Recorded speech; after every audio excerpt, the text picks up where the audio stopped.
Hey guys, welcome back to this week's Bible study. We're glad that you joined us. I'm John Evans. I'm here again with Gabe Ross this week, and we are in part 6 of our Alpha and Omega Bible study series. And this was an interesting one this week. The title of the message in itself was interesting: Dragons, Beasts, and Angels. Oh my! Right, a little play off the Wizard of Oz there, but a really cool study and a lot of information.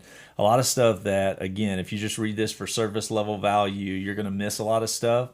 And then most of this that we're going to talk about today is, again, interpretation. And so we're going to try to minimize the introduction and maximize the meat that's in the study itself. Okay, so first of all, if you will, I want you to give a little bit of an overview and then a timeline overview of what we've seen up to this point.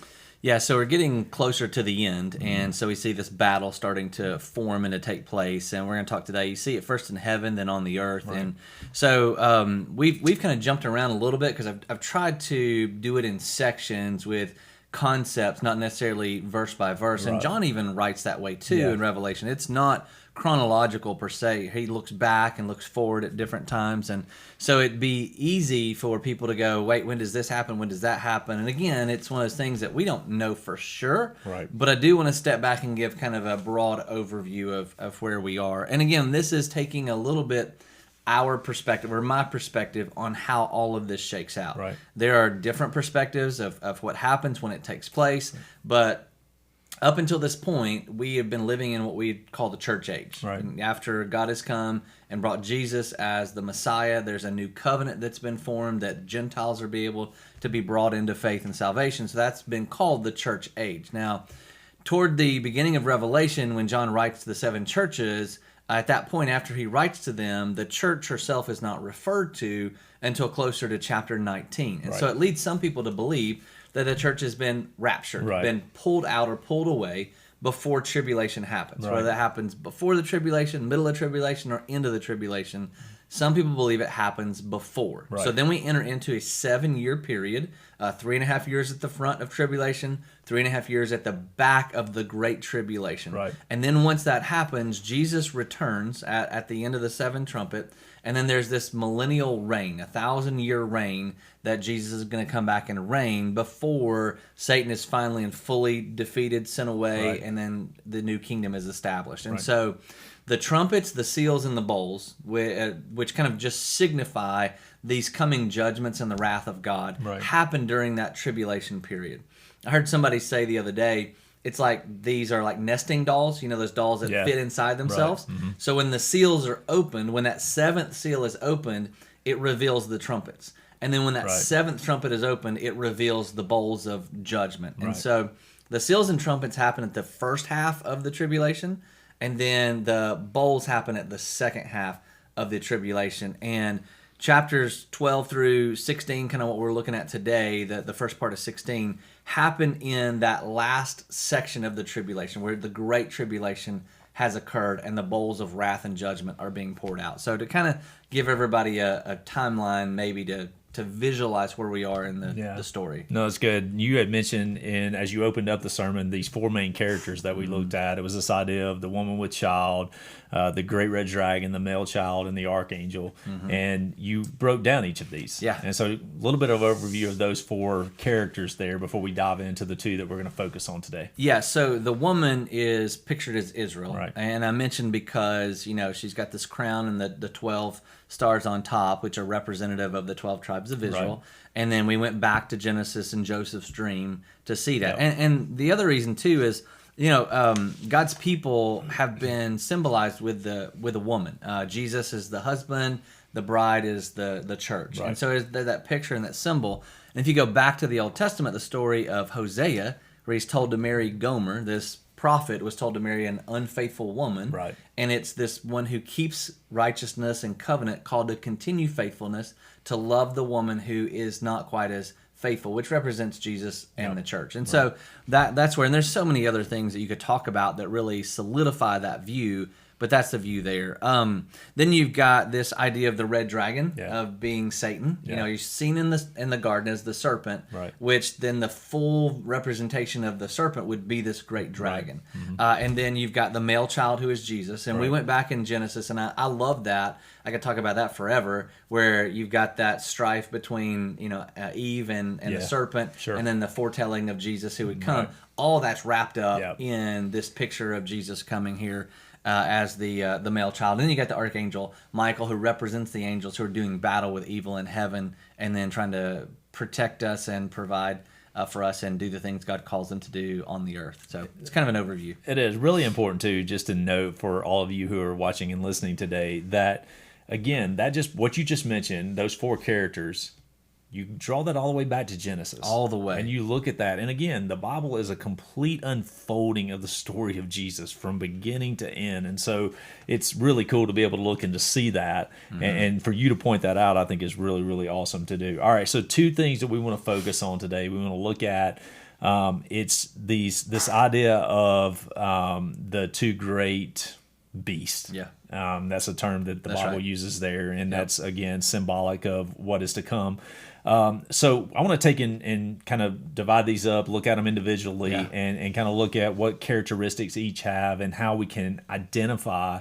And then John says a couple of things that we're going to highlight at the end of our study today about, in essence, to the believer. Yeah. And what instructions he's giving as these two beasts are unveiled and introduced. And so the first one is the beast of the sea, and it's the world leader. And so take just a minute and let's dig into that and look at who this person is, the characteristics, and how we can identify them. Yeah, and so we've said these are actual events that are going to take Yep. place, layered with symbolism, Right. and so not really a beast. This Right. is a man, and both of these beasts are men. Yep. And so you've got this one who has the 7 heads, these 10 horns, and again, this symbolism can get very confusing. Yeah. A lot of people believe the 7 heads are the 7 nations that have been or will be or yet to come, who are going to be a part of this conglomerate of power, military might that this dragon, this one who has set forth this beast,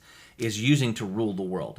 And so this 10 horns, you go back and read Daniel. If you really want to know more about Revelation, you need to read the book of Daniel. Absolutely. And view it in Daniel's time, but also view it as a foreshadow of what's to come. Right. So you've got Babylon, this great, power, Nebuchadnezzar. Really, it just continues throughout history. Right. So these 10 horns symbolize power and strength. So Daniel 7 says, "And the 10 horns come out of this kingdom, and are 10 kings that shall arise." And so it just shows this beast who has this ability to rule over the world and to unite the world together. And so, as we've said, that he's going to do that. He's Right. going to be this leader that looks to be peaceful, looks to be brilliant, looks to be wise. And so I got a few things that I kind of want to talk through just briefly about the things that he is. So here are some of the titles of the Antichrist. In Daniel 7, he's called the little horn. In Daniel 8, king of fierce countenance. In Daniel 9, the prince that shall come.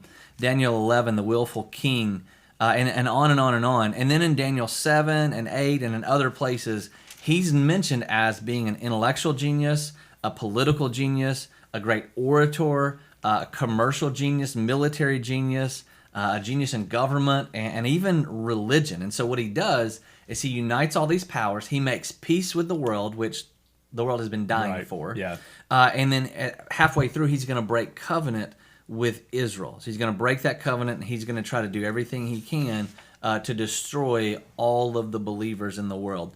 And so he is in opposition of Jesus. Right. He's going to look like Jesus, Yeah. have semblance of Right. him, be probably obviously well-spoken, but maybe he's going to look in a very appealing way. Gotcha. And so the world's going to fall to him. They're going to worship him. But he's going to try to help Satan to establish this world that is anti-God. That's the whole point of this. Right. It's not just doom and destruction. Satan has been from the beginning trying to rid God. That's why he rebelled against him in heaven. And he's trying to rid the world of God so he can establish his own kingdom. And the Antichrist, this first beast of the sea, will be the one he uses in the earth with mankind to try to establish that rule. It's so talk just a minute about people need to understand again. It's a lot of symbolism here. Obviously, this person is not going to be glaringly the Antichrist, and I wish people could get their heads around that. This person is going to come with a message that people are going to gravitate towards. Believers are going to gravitate towards. They're going to look at that and think, what this guy's doing is right. It's correct in the eyes of Jesus. It's correct biblically. Right. The way this guy is carrying out his business, the leadership that he is providing here, it lines up with our ideology, right? And so talk about that just a second about how, again, you mentioned, he could have the appearance somewhat, it'll be aesthetically, pleasing to the eye. But a little more about that, just like how we have to be very careful about how we align ourselves with political powers because of this very thing. This person will come as a political authority. Yeah. So he's going to imitate Jesus, which we all love. He's one who brings peace. He's the one who loves his enemies. He's the one who makes people feel hope and have success and joy in life. And so the Antichrist is going to be that. This man will be that for 3.5 years. He's not going to be Jesus, but he's going to represent himself as that one. Right. Whether he claims to be the Messiah or not, I don't know that he will, but he is going to rule the world in that way. And so things will get so bad. When things are good, you can kind of point out certain things and you can make decisions on, well, I want that, I don't want that. But when things are bad, you're grasping for any kind of hope. Yeah. Anything. Like, give me anything. Yeah. And that's where the world's going to be. Just, hey, their grain is going to cost so much. There's going to be so much destruction, so much despair. And here comes this one who rises up. And he doesn't just rise up. Remember, Scripture says that he's going to have this mortal wound. In Revelation 13:3, one of its heads seemed to have a mortal wound, but its mortal wound was healed, and the whole earth marveled as they followed the beast. Yeah. So he's going to be resurrected in a way like Jesus was. This mortal wound sends him away, but then he's going to come back, and he's going to rise up, and everybody's going to be in awe of his power and his ability to be able to be resurrected. And so he's going to be like this one who overcomes death, and so who wouldn't want to follow that one, right? But there have been powers, and this is what you're asking, there have been powers who've come before. So in Daniel's time, Babylon with Nebuchadnezzar. Yeah. Then you got the Medo-Persian time. Then you've got Greece with all the those leaders. And you got Rome with all the emperors. And all of those seem to be good for a season and a time. Right. But they also desecrated the temple. Yeah. Right. They seem to unite the world. They were kind of the world leaders at one time, and everybody came to them. And so you got this pattern of this continuing, but this will be the greatest that the world has ever seen. And so many of the world, like you said, many believers even, will be tempted to follow and to worship this one. Yeah, so that guy, again, that's going to be a political authority. That will be the Antichrist. And there's the second beast that we talked about that is going to be a false prophet. And this person is going to originate out of Israel, right? He's going to come out of Israel, okay? Yeah. So let's talk about that, and then I'm going to give some opinion on that at the end. So go ahead and talk. You're going to get yourself in trouble? I'm going to get myself in trouble. Okay, all right. So many people believe that the first leader is going to be this one, kind of the military leader who comes out of the Gentile world. Right. Some people think Europe, some people think Rome. And then you've got this false prophet who is really subservient to the first beast. He's the beast of the earth, and he's a person of the people. And many believe he comes out of Israel because that's where all of the prophets have come from. While this first one looks maybe beautiful in his appearance, the second one is going to look kind of like a lamb, kind of this meek lamb. And you want your prophet to be that way, to walk with you, right. to have that sense of mercy that you need in your life. And so he's subservient, but he's trying to draw the whole world to worship the first beast. That's his whole point. And that's the point of a prophet, is to call people to worship something greater than themselves. And this prophet's going to do the very same thing. He'll be the greatest false prophet we've ever seen. And he's going to send people toward the first beast, toward the Antichrist, to say, look at him, look how great he is, how worthy he is. Right. Give him everything. Now, here's the thing too. Notice this. All of this, as we said, is anti-God, anti-Jesus. And it's all to establish a world separate from God. We're going to talk about that a little bit in next week's message. Right. But if you want to set up a trio, a trinity, so to speak, you've got God, the Father, and the Holy Spirit. Right. And on the opposite side, you've got Satan, the Antichrist, and the false prophet. Right. And so it's just a picture of, and this idea of imitation, Yeah. right? I'm going to imitate. I don't want to be God, and I don't want to be part of my life, Right. but I like what he represents, so I'm going to try to imitate this Right. very thing. So it is the ultimate battle between evil and good. And this false prophet, again, he's just going to draw people. He's going to unite people and send people to worship this one who is this beast, the Antichrist. Yeah, so I think the important thing, and when I said I was going to, in my opinion, I'm not going to go to the point where I'm going to get myself in trouble, but I do want to make sure that our viewers and our listeners know that, again, the appeal of these two beasts, these two men, is going to be so substantial. Yeah. That people are going to naturally gravitate towards sure. them. If you look at the Antichrist himself, again, brings good things to start with. Ideology lines up with what our ideology is. If you look at the false prophet, it shows he will perform signs and wonders that will be indicative of him being from God. And so he's going to, again, deceive many. Those two are going to deceive many. And you brought this up Sunday, and I thought it's important. You read out of Mark chapter 13, and again it says, and then if anyone says to you, "Look, here's the Christ," or "Look, there he is," don't believe it. For false Christ and false prophets will arise and perform signs and wonders to lead astray, if possible, the elect. But be on guard. I've told you all these things beforehand. So that's important for us to bring out. Whatever your thoughts are on who the Antichrist is, who the false prophet is, who the two great witnesses are, whatever your thoughts are on any of this with regards to eschatology, know this, that many are going to be led astray by these two individuals. And so for us, like, we have some instructions there, like it's alluded to there in Mark, be on guard. I've told you these things before. Jesus said it, be on guard, right? Yeah. For us, we have to stand guard. John said this in Revelation when he's writing about these two beasts. He says in 13:10, he says for us to persevere and to stand firm until the end, basic. Yeah. Then he goes on, and when he's talking about the sacred great beast, he says, this is your call for wisdom. Yeah. Like, be wise. Yeah. Like, stand on guard for these things and understand what you're dealing with. And so for us, like, we have a responsibility in this to stand firm, to persevere, and That's to right. be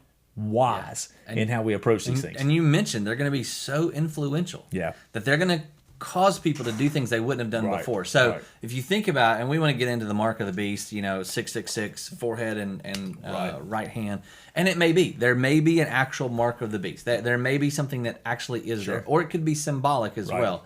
So if you think back to the Old Testament, the people of Israel, they quoted the Shema. It was this idea of giving worship to God, and they would wear it on their forehead. They'd talk about it everywhere they went, and so they put on the frontlets of their forehead.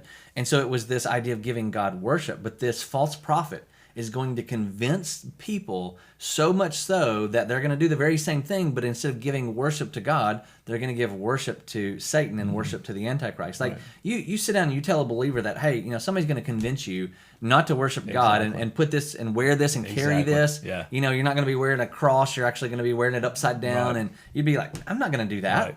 But this false prophet is going to be so powerful and so wise and so cunning in his speech that he's going to cause people, you said, as John said, maybe even some of the elect, to be tempted to quote and to recite and to worship this one. So you're right, we have to be on guard.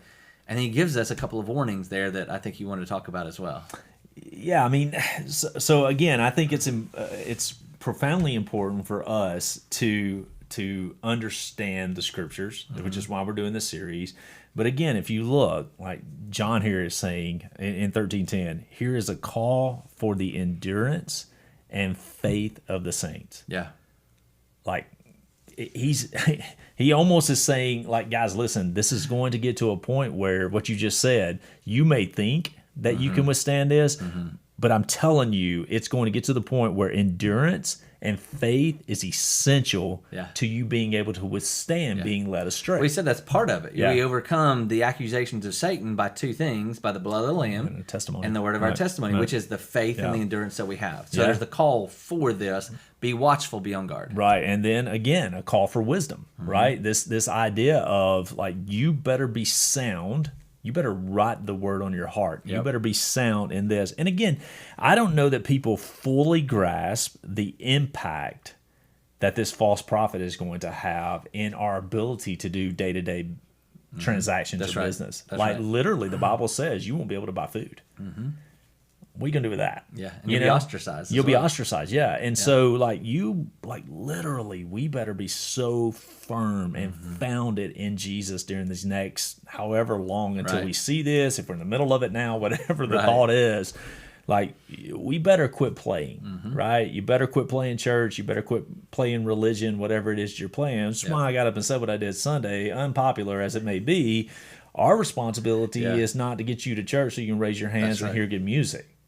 Our responsibility is to present you mature in Jesus before the Father. And so, again, like I can't overemphasize the importance of us heeding John's call here for endurance, for faith, for wisdom, Yeah. to make sure that you are where you need to be in order to withstand these things that are going to lead many astray. Yeah, and God gives us several things to prepare for that. You know, you've got Psalms saying, I hide my word in your heart that I might not sin against you. So Yeah. I know it, I know the truth, so Right. I'm not going to be tempted by that. And then, as I mentioned Sunday, you've got the armor of God. You Yeah. know, you've got these things that God's given you, that you work at, that you have to fight those battles. And Paul says we don't fight against flesh and blood. It's Absolutely. against the principalities of the air. Yeah. It's spiritual warfare. And I don't think we've talked about that enough. Probably because in our upbringing, that was so manipulated, Right. the emotional Right. side Yeah. of spiritual warfare.